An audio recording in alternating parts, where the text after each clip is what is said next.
Eh bien, bonsoir. Je vous souhaite une cordiale bienvenue à tous nos amis internautes pour ce sabbat en famille. Et ce soir, avec moi, il y a Marie-Pierre. Bonsoir Marie-Pierre. Bonsoir. Bienvenue. Et je te laisse débuter cette rencontre par une lecture et après, on va voir de quoi nous allons parler ensemble. D'accord, Je te laisse la parole. Merci. Il a pris une longue peine. Il est âgé et il est là depuis quelques années. Il va enfin sortir. Lors de nos échanges, il me dit qu'il sait où il ira. Et il sait qu'il ne retournera pas dans la maison car elle sera vide. Elle est déjà vide. Vide parce que sa femme et sa fille sont mortes alors qu'il était ici en détention. Il avait pu aller à l'enterrement, sortir pour enterrer sa famille et rentrer et survivre sans elle. À sa sortie, il veut vendre la maison et rejoindre son frère en Asie, la seule famille qui lui reste. Cela fait 2 ans que je le vois régulièrement. Il est toujours discret, ne parle jamais de lui. Toujours régulier, je crois qu'il n'a même jamais été absent. Il doit sûrement puiser dans ce moment de culte quelque chose qui l'accroche à la vie. Il y vient avec une Bible. Il vient, mais aucun commentaire, sinon un merci beaucoup à chaque fois.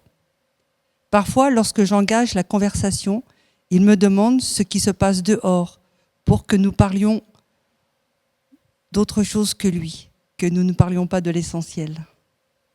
Un dimanche après-midi, après le culte, les copains lui donnent la main. Certains lui frapperont dans le dos, et lui diront de prendre soin de lui.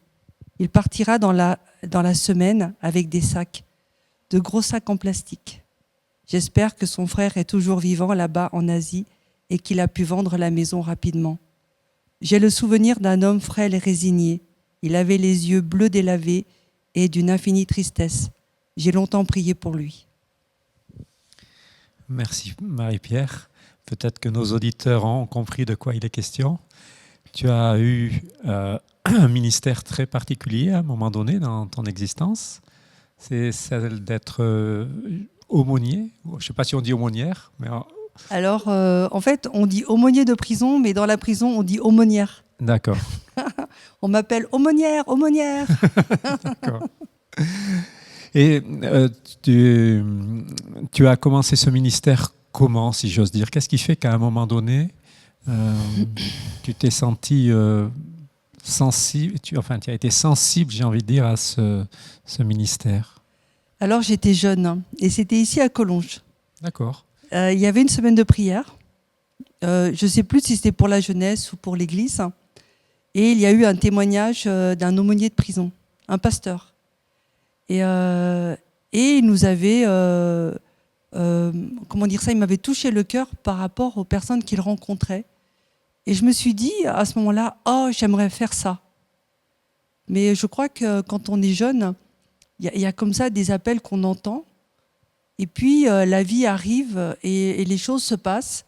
Alors, j'étais très jeune, je devais avoir une 20aine d'années. Alors, 20 ans, aumônier, c'est compliqué quand même. Hein. Et c'est quelque chose qui est resté dans mon cœur. Et je l'ai oublié, ça revenait. Et la vie a continué comme ça. Et lorsque nous avons été à Marseille, j'ai été invitée par une membre d'église parce que l'église réformée, à l'époque ça s'appelait réformée, organisait une rencontre avec des intervenants. Et dans cette intervention, il y avait le directeur de la prison des Baumettes. Et c'était un repas où en fait, nous étions là et puis on l'entendait, on pouvait poser des questions. Et à la fin, je suis partie voir l'aumônier de prison. Et je lui dis, écoutez, voilà, je m'appelle Marie-Pierre, je suis adventiste. Il me dit, ah, les adventistes. Alors, il était très agréablement surpris. Il me dit, mais il faut que vous soyez dans les prisons, vous aussi. Alors, j'étais surprise d'être accueillie comme ça. Et alors, je lui ai dit un peu mon parcours, parce qu'à l'époque, on revenait d'Algérie, nous étions missionnaires en Algérie. Oui, ce sera peut-être l'occasion avec Pierre de faire une rencontre là-dessus, parce que c'est aussi intéressant. Ah, on a des choses à dire, Oui, c'est sûr. oui, bah, écoute, je prends rendez-vous.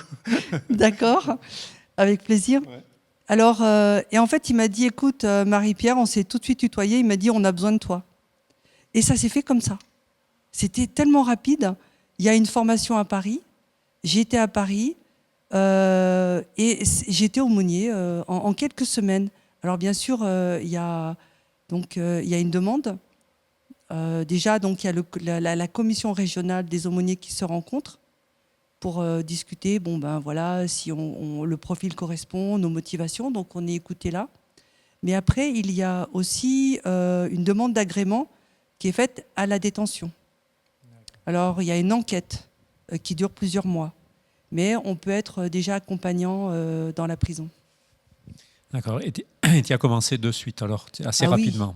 Ah oui, oui, en quelques semaines, j'étais au Beaumet et j'ai été formée par un homme extraordinaire, là je veux lui rendre hommage, il s'appelle Thierry Scholler, qui m'a introduite partout. Donc à l'époque, lui, il était chez les hommes, il est toujours chez les hommes, il est actuellement, il est toujours aumônier.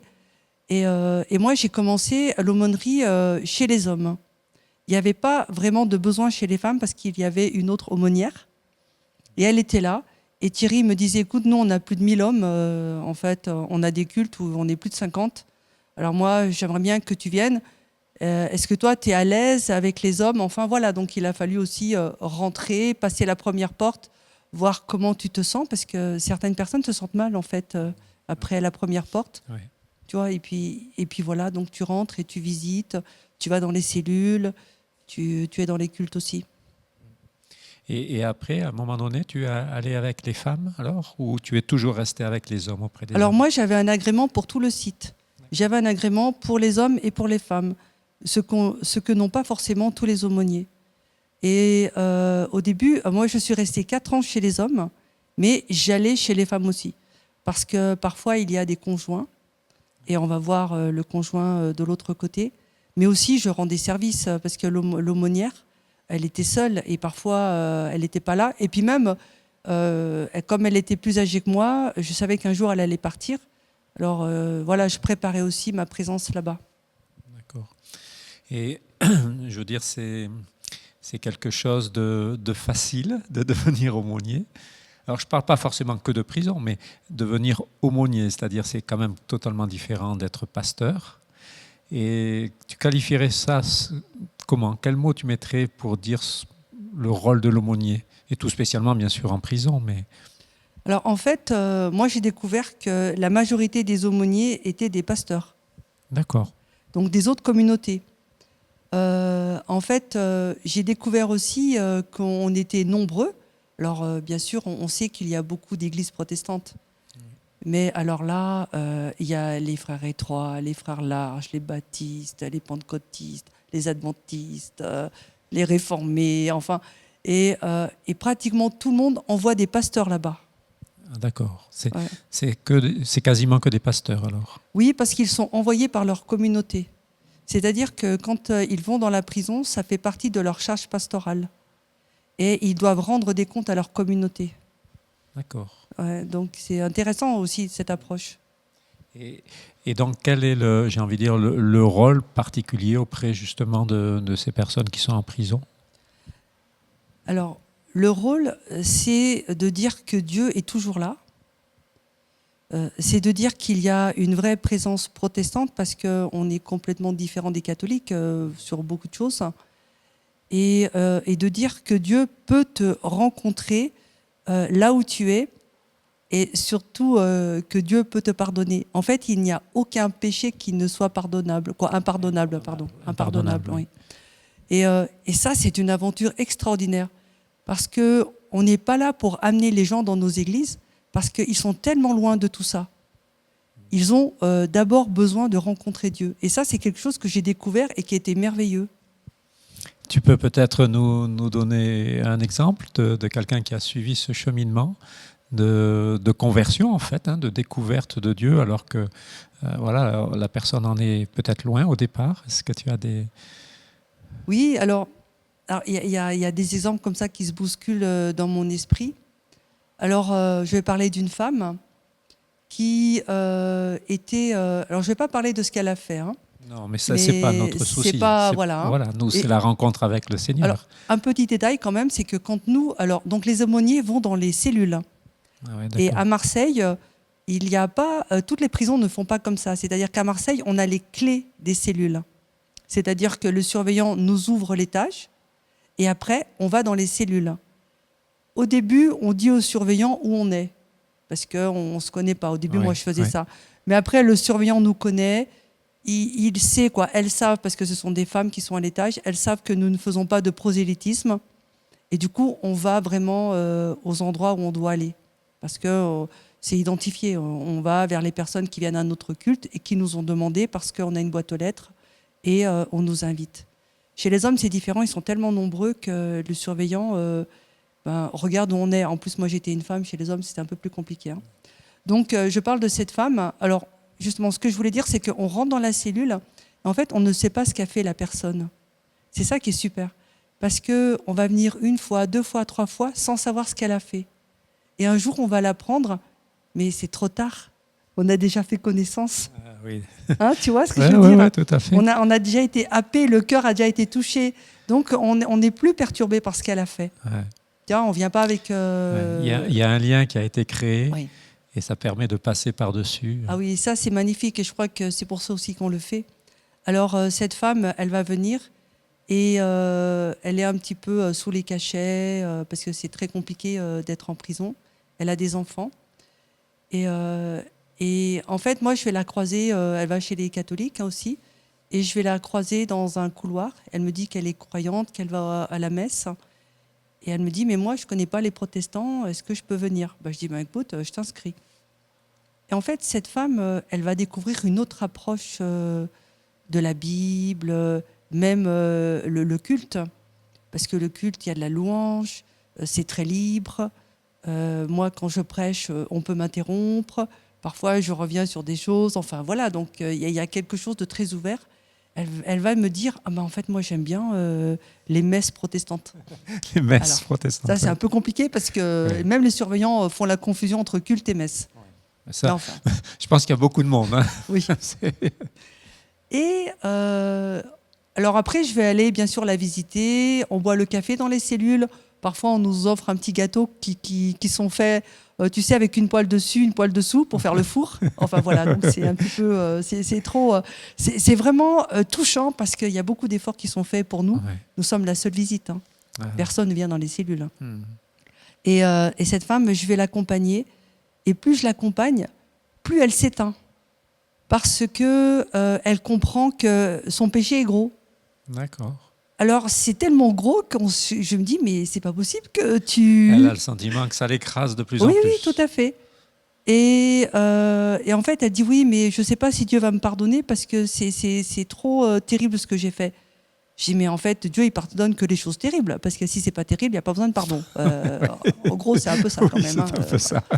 Alors, je dis moi je suis là pour ça, c'est pour te dire que Dieu pardonne les choses terribles.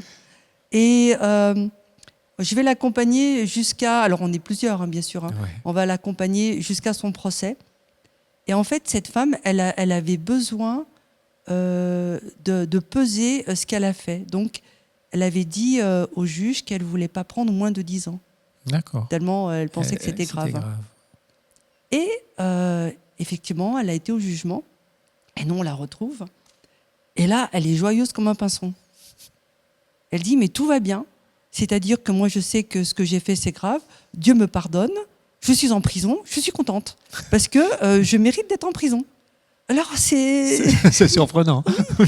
Et en fait, elle avait compris le pardon de Dieu, mais Ouais. elle avait besoin de payer quelque chose.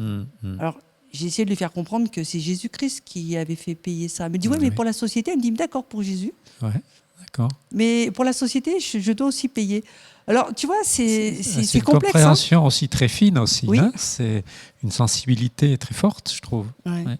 Et c'est pour ça qu'à la fin, tu te dis, mais cette femme, elle devrait sortir de prison. Ouais. Parce qu'elle a compris. Elle a compris. Tu vois. Alors, voilà, on est dans des accompagnements très très particulier avec des personnes qui saisissent, je crois, le pardon de Jésus. Parce que c'est quand même difficile de croire qu'on peut être pardonné quand on a tué quelqu'un, quand on a violé quelqu'un, quand on a fait certaines choses, tu vois. Ouais. Et je pense que ça doit aussi beaucoup perturber ces personnes-là quand elles prennent conscience de tout ça aussi. Ça doit être compliqué aussi. Oui, alors moi j'ai accompagné une personne qui a vécu une libération.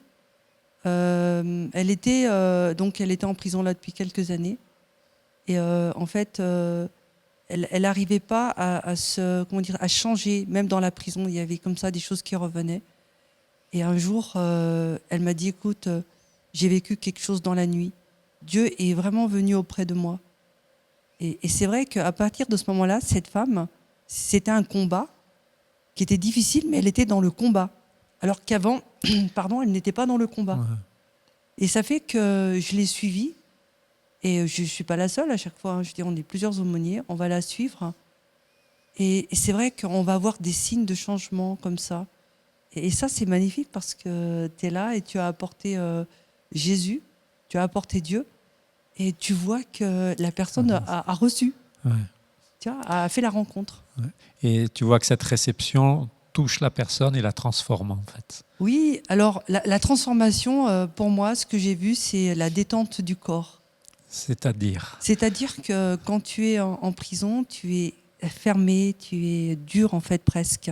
Ou bien tu es carrément sur les médicaments, tu es zombie. Un peu flasque, un peu comme ça. Voilà. Et il y a des personnes qui tout d'un coup ont de la lumière dans les yeux. Et pour moi, j'ai identifié ça à ces rencontres-là. Tout d'un coup, tu vois que Jésus est entré dans la vie parce qu'il y a quelque chose qui se lit sur le visage. Et ça, c'est extraordinaire parce que là, c'est un autre chemin. Donc, en fait, tu as le sentiment que physiquement, quand les personnes sont comme ça, elles sont plutôt, on va dire, recroquevillées sur elles-mêmes. Oui. Et au moment où il y a vraiment Jésus qui entre en elles, tu vois une vraie différence physique, en fait. Ah oui, et une joie, je dirais. Joie. Mais qui n'est pas perceptible par tout le monde, j'ai envie de dire, parce qu'on est en prison, y a peut-être un parent dehors qui meurt, il y a les enfants qui sont en difficulté, on n'a plus d'appartement. Alors, c'est très difficile d'être en prison. Mais là-dedans, il y a une lueur. Parce que Dieu, on va prier le Seigneur pour qu'en fait, il aplanisse certains sentiers, qu'il intervienne auprès de certaines personnes. Et du coup, le seul rôle que peuvent avoir ces personnes, j'ai envie de dire, c'est l'intercession. Parce qu'elles n'ont plus de prise sur l'extérieur. C'est difficile. C'est dur. Donc moi, je les invite à intercéder pour leurs enfants. Et puis on prie ensemble. Et la prière, elle est vraiment reçue comme un cadeau aussi. Parce qu'on a besoin de cette prière. Et ça retisse un lien aussi avec tout l'extérieur sur lequel on n'a aucune prise parce que voilà, la vie échappe un petit peu. Oui, parce que tu vois, moi quand c'est récent, on a les comment on appelle ça, les cabines téléphoniques dans la prison, dans les cellules. Mais avant, c'était dans le couloir. Ça veut dire qu'à partir de 5h30, 18h, tu ne peux plus avoir accès au couloir. Alors ça fait que tes enfants, ils sont rentrés de l'école. Et tu peux pas. Non, et c'est toi qui appelles. Et tu dois faire la queue pour appeler. Ah, d'accord. Et tu as un certain nombre de numéros qui sont identifiés parce que tu ne peux pas appeler n'importe qui. Et ça fait que tu ne peux pas appeler n'importe quand. Alors tes enfants, s'ils ont raté le rendez-vous, c'est-à-dire que tu appelles à 4h30. Qui ne sont pas rentrés de l'école. Ils ne sont pas là. Le portable n'est pas sur eux. Enfin, je ne sais pas. Ça angoisse la mère ou le père. Ah ouais. Alors ça fait qu'il y a très peu de prise sur l'extérieur. On dépend toujours de l'information qu'on nous donne. Et bien sûr, à l'intérieur, on ne veut pas dire que ça se passe mal. Et à l'extérieur, on ne veut pas dire que ça se passe mal. Donc du coup, on est sur des choses très fragiles. Oui, donc effectivement, ça devient un monde compliqué là. Et tu m'avais dit que tu avais amené d'autres témoignages ou lectures que tu voulais faire. Est-ce que tu veux bien nous lire un autre témoignage ?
Et tu m'as dit que tu avais amené d'autres témoignages ou lectures que tu voulais faire. Est-ce que tu veux bien nous lire un autre témoignage ?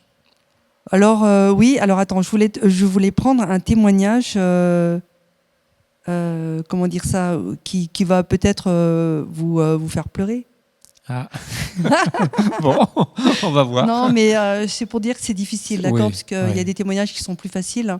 Alors, il faut savoir qu'au Baumettes, il y a la maison d'arrêt. Maison d'arrêt, c'est minimum, maximum 2 ans d'enfermement. Et après, il y a le centre de détention, c'est maximum 10 ans. Et après, il y a la centrale, c'est plus de 10 ans. D'accord. Donc moi, j'étais au Baumettes et il y avait donc ces 2 prisons en une. Alors, ça fait qu'on avait des personnes qui étaient là de passage, c'est-à-dire quelques mois, et des personnes qui étaient là sur des années. Ouais. Alors, on est aux assises ou on est en correctionnel, dans le même bâtiment. D'accord. Les promenades, on est séparés. C'est-à-dire qu'il y a les prévenus, c'est-à-dire celles qui ne sont pas encore jugées, ou ceux qui ne sont pas encore jugés, donc sortent ensemble, et ceux qui sont condamnés sortent ensemble. Ouais. Mais après, si on fait partie du centre de détention, on ne sort pas. On a une cour, parce qu'il y a plusieurs cours. On a une cour pour les longues peines et les courtes peines. Et après, chez les hommes, à l'époque, parce qu'aujourd'hui, les Baumettes ont été rasés, reconstruits, mais moi, à l'époque, il y avait aussi les hommes qui étaient là pour les mœurs. D'accord. Qui pouvaient être, je dirais, attaqués, blessés dans des promenades. Donc, ils avaient des promenades particulières, quoi, ou bien à des heures particulières, quoi, des particulières. Voilà, donc, aumônière, il faut que vous alliez la voir. Elle ne va pas bien. Elle a appris qu'elle est condamnée et c'est une lourde peine. Je passe la voir dans la matinée. Je frappe, j'entre. Effectivement, elle a le visage marqué, le corps fatigué. Nous restons debout. Elle est catholique et je lui demande si nous pouvons parler un peu. Oui. J'apprends qu'elle ne travaille plus car elle est insultée, bousculée et a peur d'être agressée. C'est la même chose pour les promenades. Elle ne sort plus. Elle sera transférée dans quelques semaines car ici, il n'y a que les courtes peines, donc elle a plus de 10 ans. Elle me dit mériter une condamnation, mais une si lourde, elle ne s'y attendait pas. Pourquoi ne fais-tu pas appel ? Je lui pose la question. Je ne veux pas revivre ces jours de procès, ça a été terrible. Elle veut bien que je prie. Avant de la quitter, je lui parle de ce Dieu que je connais. Elle est touchée et lorsque je l'embrasse pour partir, elle s'appuie contre moi. Je laisse une femme, mais dans les couloirs, j'entends que c'est un monstre. Elle sera mieux dans une autre prison car ici, on compare les peines. Là-bas, dans une autre prison, elle ou il seront comme elle. Vivre avec l'impardonnable et attendre. Attendre quoi ? Je crois que l'impardonnable est une prison que seul Dieu peut visiter. Oui, donc c'est pas évident, je pense, de partager des instants comme ça avec des personnes justement qui sont, je veux dire, en souffrance en fait.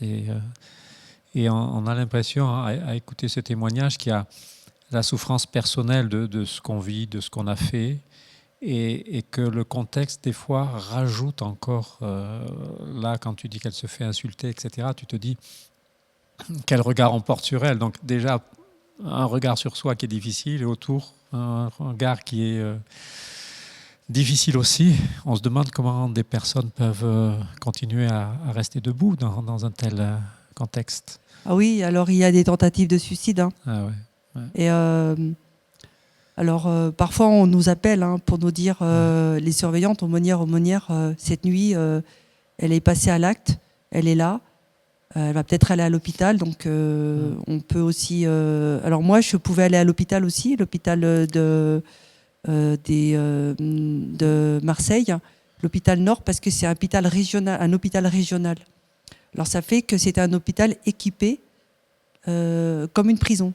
D'accord. Donc on peut faire venir des prisonniers. Oui, sur des longs séjours. D'accord. Ceux qui ont le cancer, parce Ouais. que... Ouais. Parce que en fait, moi j'ai rencontré une dame qui avait le sida aussi. D'accord. Alors le sida, c'est un peu peut-être aussi ce que d'autres pensent encore aujourd'hui, c'est que c'est contagieux juste quand on nous touche comme ça. Ouais. Alors il faut savoir que par étage, il y a une machine à laver et un sèche-linge. Mais quand elle mettait son linge donc dans la machine, il y a des gens qui passaient derrière qui mettaient de la javel pour être sûr de ne pas être contaminé. Ouais. Donc il y a aussi certains sont malades. Moi j'ai vu en prison une personne handicapée avec un fauteuil roulant aussi. Alors bien sûr, je veux dire, c'est pas parce qu'on est handicapé qu'on fait pas du mal. Ouais. Mais voilà, il y a des choses comme ça qui rajoutent aussi à la peine. Ouais. Donc il y en a qui ont la sclérose en plaques. Donc avec des hauts et des bas, en fait, c'est des moments très difficiles. Alors on va les visiter parce que on va visiter des malades aussi. Ouais. Du coup, on se retrouve aussi un peu comme des aumôniers de prison, donc d'hôpitaux. Parce que moi, j'étais à l'hôpital tous les lundis, j'allais à l'hôpital visiter des personnes. Ah oui. Et puis je venais le lundi matin au Beaumet. Je disais bon, alors qui est à l'hôpital ? On me dit un tel. Donc l'après-midi, j'y allais. Les voir. Et c'est le même trafic, c'est-à-dire qu'il faut rentrer par un sas. Enfin voilà, on rentre dans une prison. Comme si c'était une prison, l'hôpital, mais une prison. Ah oui. Et moi, j'ai envie de te demander. Donc, à t'entendre, on sent que c'est quand même des moments très, très durs, très lourds. Et comment, toi, tu vis ce ministère ? C'est-à-dire, voilà, est-ce que tu t'es senti appelé par Dieu pour ce ministère ? Et une fois que tu t'es senti et que tu vis ce ministère, comment est-ce que tu vis, j'ai envie de dire, le soutien de Dieu ou parfois l'absence ? Je ne sais pas ce qu'il faut dire parce que j'ai l'impression qu'émotionnellement, à écouter les témoignages, ça doit être vraiment très très fort. Alors, j'ai vu des sourires à des moments qui donc donnent aussi la pêche, j'ai envie de dire, mais aussi accompagner la souffrance humaine tous les jours. Peut-être que c'est aussi... Voilà. Alors comment tu vis cet appel avec ces moments, bien sûr, de joie, mais aussi de difficulté, de lourdeur, j'ai envie de dire. Alors déjà, moi, quand je vais en prison, c'est parce qu'il y a quelqu'un qui, pour moi, a été, la voix de Dieu. cette personne. C'est-à-dire? Quand j'ai rencontré cette personne-là, elle me dit « Ah là là, t'es adventiste, ah là là, il faut venir en prison ». Et pour moi, tout d'un coup, ça m'a placé déjà dans une évidence, comme un appel de Dieu qui était très clair. Alors, ça fait que quand je vais en détention, j'ai pas de doute. D'accord. Parce que ce qui s'est passé avec cet homme, ça a été pour moi miraculeux. Parce que c'était dans mon cœur depuis des années. Et je ne demandais pas à y aller, en fait. Et c'est lui qui me dit « Viens ». Et après, quand j'ai passé les portes, j'ai pas senti de différence entre l'extérieur et l'intérieur. C'est-à-dire? C'est-à-dire qu'il y en a qui se sentent mal.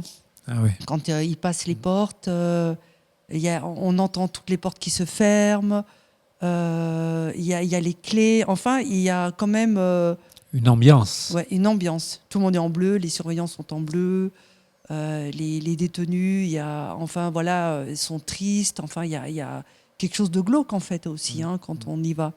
Mais parfois on entend des rires parce que dans la cour Oui. ça rigole aussi parce que la vie continue, il faut aussi survivre, on va dire ça comme ça.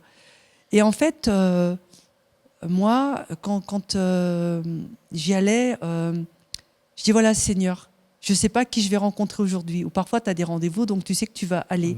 Puis je dis voilà, moi je vais être surprise. Et ça fait que parfois je montais les escaliers et je rencontrais une dame.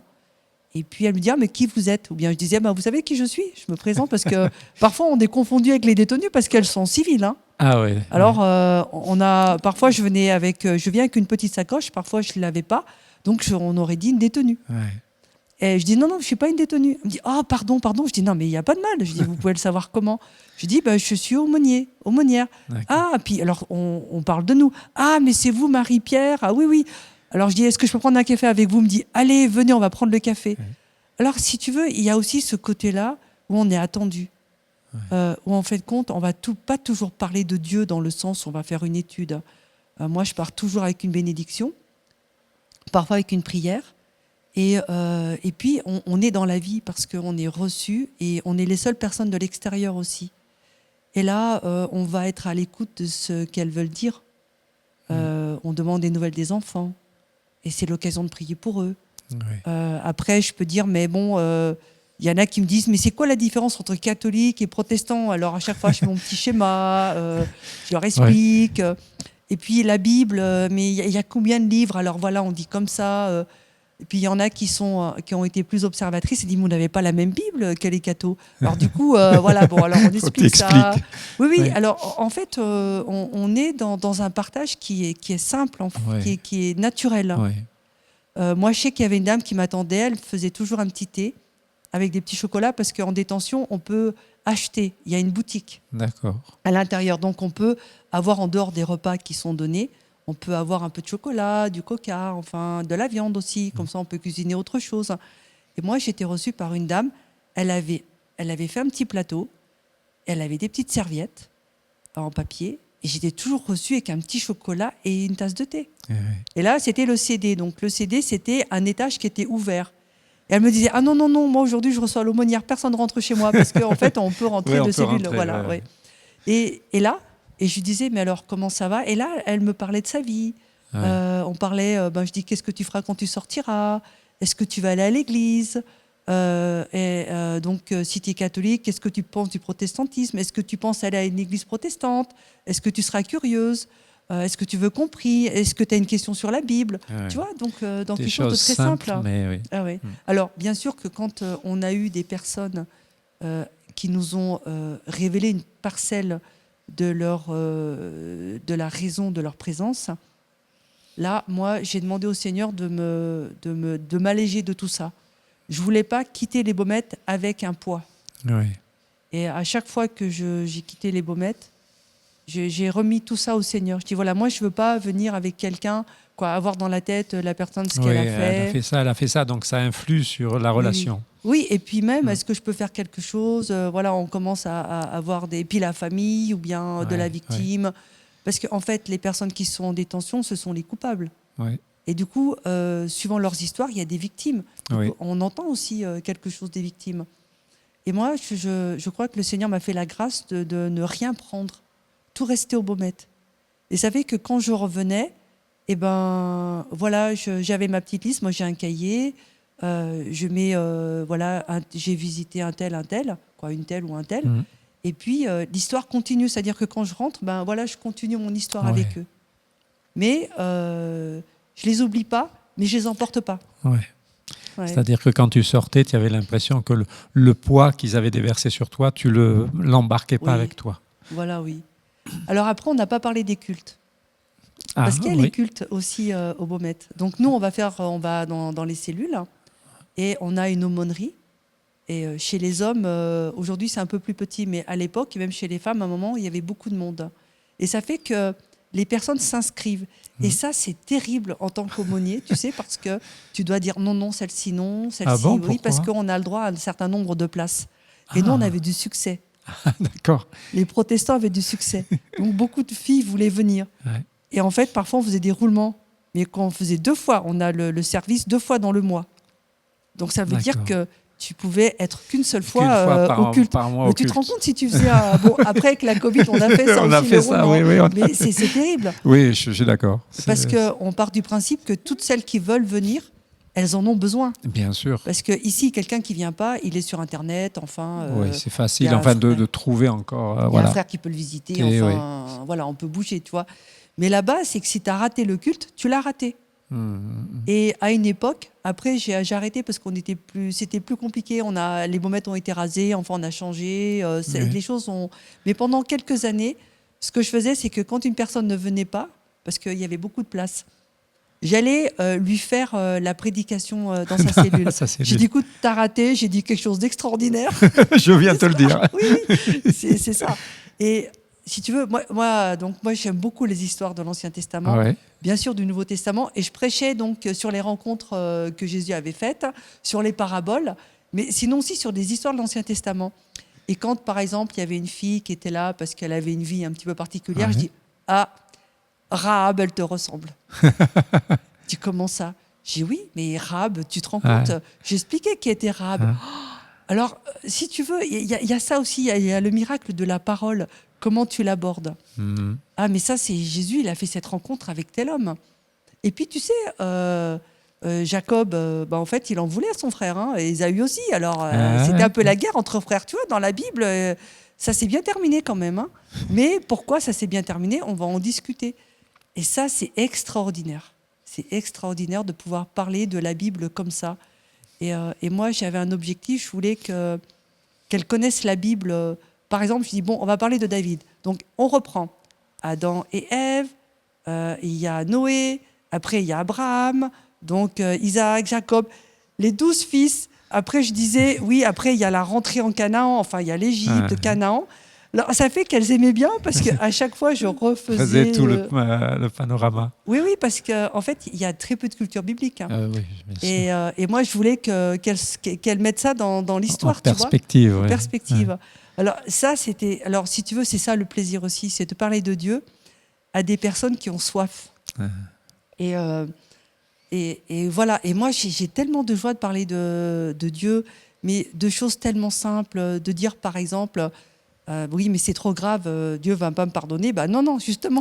Tu vois, plein de petites choses comme ça, tu vois. Et puis, mais Dieu, il ne vient pas. J'y regarde. Et moi, si je suis là, c'est pourquoi? C'est parce que Dieu a attendu ton appel. Tu vois, je dis, alors, si tu veux, tu rends ce Dieu vivant parce que même ta présence, pour moi, c'est une réponse à leur prière. Parce qu'il y a personne. Alors, bien sûr, il y a le psychiatre, le psychologue, le médecin, mais ce sont des gens qui ont du temps bien, dire ça, bien segmenté, voilà. Nous, on est là, on peut rester 1 heure avec une personne, on peut rester 10 minutes. Et moi, il m'est arrivé de dire à la personne qui était très découragée, je suis oubliée par tout le monde, oh là là, j'ai envie de me suicider, parce qu'elles me le disent aussi. Je dis, mais tu sais, tu n'es pas oubliée par tout le monde, moi je suis là. Et moi, je dis aux personnes, tu sais que moi je viens, je ne suis pas payée, hein. C'est-à-dire que je viens gratuitement, gracieusement. Donc, ça veut dire que tu as de l'importance aussi. Et tu vois, je ne prends pas 5 minutes, 10 minutes, je passe une demi-heure avec toi. Enfin, c'est ça aussi qui est important. Et du coup, tu rends dans un certain quotidien Dieu visible. mais c'est à travers nous en fait. Ouais. Et je trouve que ça, c'est fort. c'est Ouais. très fort parce qu'à l'extérieur, tu ne le vis pas comme Non, tu vis pas comme ça plutôt. Non. Tu vois, tu prends pas conscience de voilà, on ce a que tu peux l'impression que c'est représenter. très intense, c'est Ouais. très concentré en fait. Ce genre de rencontres sont toujours très très fortes. Oui. C'est pas comme dans la vie de tous les jours où on dit bonjour, ça va, etc. Tandis que là, on a l'impression qu'à chaque fois que tu rencontres quelqu'un, c'est fort. C'est une rencontre qui a du poids, disons. Ouais. Ah oui, hein, puis si tu viens pas, les gens s'inquiètent pour toi, mais tu n'es pas venu. Ah oui. Alors, moi, franchement, en 10 ans, j'ai rarement été malade et je suis venue pratiquement tout le temps. Mais si un jour je venais pas, alors tout le monde s'inquiétait. Hein. Et ce que je voudrais dire aussi, c'est que moi, je voudrais rendre hommage aussi à la prison. Parce que tu vois, au Baumettes, en tout cas, nous, la petite équipe de protestants, mais je peux dire aussi chez les femmes surtout, on s'entendait très bien avec les cathos, Salima, une musulmane. On était ensemble. Et l'administration nous a comment dire ça, accueillis parce qu'on était ensemble. Et je crois que ça a été très fort aussi. Ah oui. L'administration a toujours été positive au Baumettes. Moi, je dois vraiment remercier l'ouverture des lieutenants qui étaient là. Parce qu'il n'y a jamais eu d'obstacle. On a toujours pu discuter avec eux. Moi, j'ai pu dire certaines choses. Je dis, ben voilà, moi, j'ai besoin d'aller voir cette personne. Ou bien, vous savez, il faudrait nous permettre de vivre ça. D'accord, je fais monter l'information. Et je crois que moi, franchement, j'ai eu aussi un beau parcours avec l'administration. Et je trouve que c'est un travail difficile. Il y avait une administration à l'écoute, en fait. Oui, mais je sais que ce n'est pas dans toutes les prisons, parce que parfois on se méfie des aumôniers, parce qu'ils font du prosélytisme, ils sont là, en fin de compte, ils prennent la place. Et c'est vrai nous, on a beaucoup de secrets qu'on entend. Bien sûr. Donc on détient des secrets, et on sait ce qui se passe en détention. On sait ce qui se passe parfois entre surveillants et détenus. Mais par contre, on ne dit rien. C'est-à-dire qu'on sait que ce qui se passe là, c'est le résultat d'autre chose. Donc, on ne dit rien. Et je pense que quand les surveillants ont compris qu'on était nulle part, c'est-à-dire qu'on n'était ni pour les détenus, ni pour eux, dans le sens un parti pris, mais on était au service des détenus, parce qu'on est là au service d'eux, mais on ne prend pas parti quand il y a des choses qui se passent avec l'administration. Et je crois que ça a été aussi... Ça a joué. Ah oui, ça a bien joué. Donc... oui, moi j'ai vécu un beau parcours aussi dans l'administration. D'accord. Oui. Alors peut-être on va clôturer. Pour clôturer, est-ce que tu veux nous lire un témoignage encore? Et puis ensuite oui. on va... Alors attends, j'avais marqué...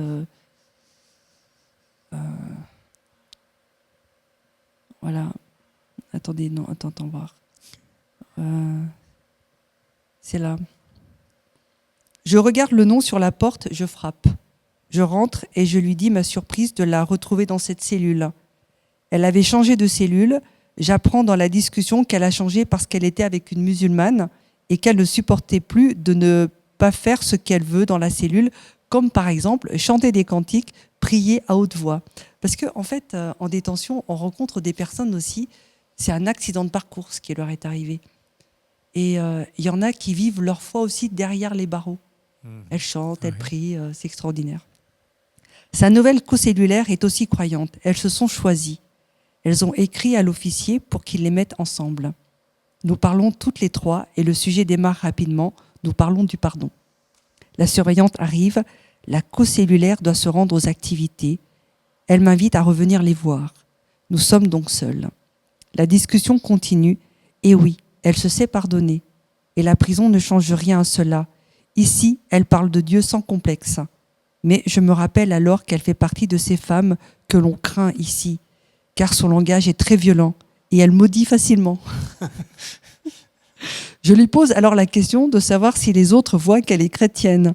Mais oui, bien sûr. Nous discutons et je comprends que tout est blanc ou tout est noir. Elle ne se laisse pas marcher dessus, elle est comme ça et cela n'a rien à voir avec Dieu. Nous parlons du rôle du culte le dimanche en détention. Il est là pour que les femmes, comme elle, continuent d'adorer Dieu comme à l'extérieur, avec des louanges, des prières, une prédication. Mais il est aussi le lieu d'un témoignage pour celles qui ne sont pas chrétiennes, pour leur proposer un chemin nouveau. En partant, je lui laisse une question. Je fais parfois ainsi pour nourrir nos futures rencontres. Je lui demande quel est le témoignage que les autres femmes reçoivent de sa part. Nous prions, je la quitte alors qu'elle me sourit et me dit « Toi, tu es venu pour m'embrouiller. » Je referme la porte. Voilà, il y a des choses qui sont incroyables. Ouais. Ben, écoute, Marie-Pierre, je te remercie. Avec plaisir. Pour ce temps de partage et puis pour, disons, cette lumière qu'on voit aussi briller dans tes yeux quand tu parles de cette expérience que tu as vécue. Et j'aimerais bien te remercier parce que c'est toujours fort de voir que l'Esprit de Dieu agit partout dans le monde, même dans des endroits où on n'imaginerait pas. Alors, bonne soirée. J'aimerais aussi souhaiter à nos amis auditeurs un bon sabbat. Que le Seigneur vous garde, à toi aussi, Marie-Pierre, qui te bénisse. Et à la semaine prochaine, Dieu voulant.